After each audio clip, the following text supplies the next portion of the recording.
As we're approaching the end of 2025, investors are asking me about Nvidia stock and its future prospects. They're asking me, where do I think Nvidia's stock price will be by the end of 2027? So they're looking 2 years ahead now and wanting to find out where the stock price could be. I'll answer that question in this video. I also need Nvidia's earnings per share estimate, the forward PE valuation.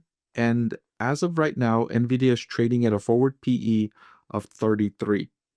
So I'm going to use this in conjunction with the earnings per share estimate to make my stock price prediction for Nvidia stock for the fiscal year ending in 2027, or I should say the calendar year ending in 2027.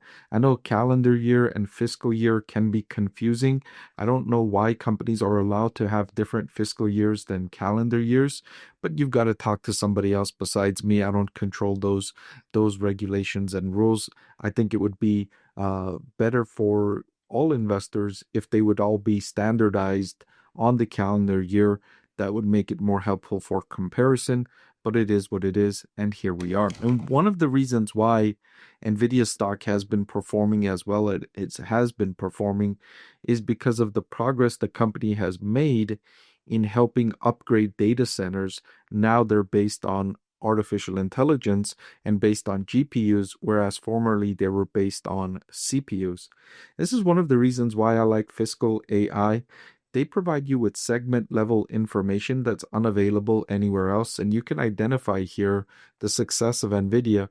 What I have here is Nvidia, Intel, and AMD, and their data center revenue going back to 2020.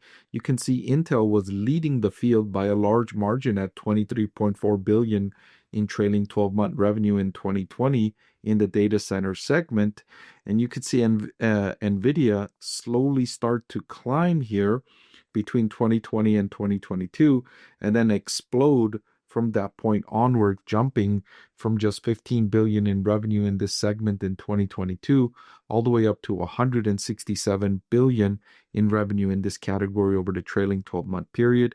And then Nvidia boasts an estimated 90% market share. You can see Intel and AMD are still well behind here at 15 billion and 15.6 billion respectively, while Nvidia has 167 billion in revenue over the trailing 12-month period. Click the link below to watch the full video.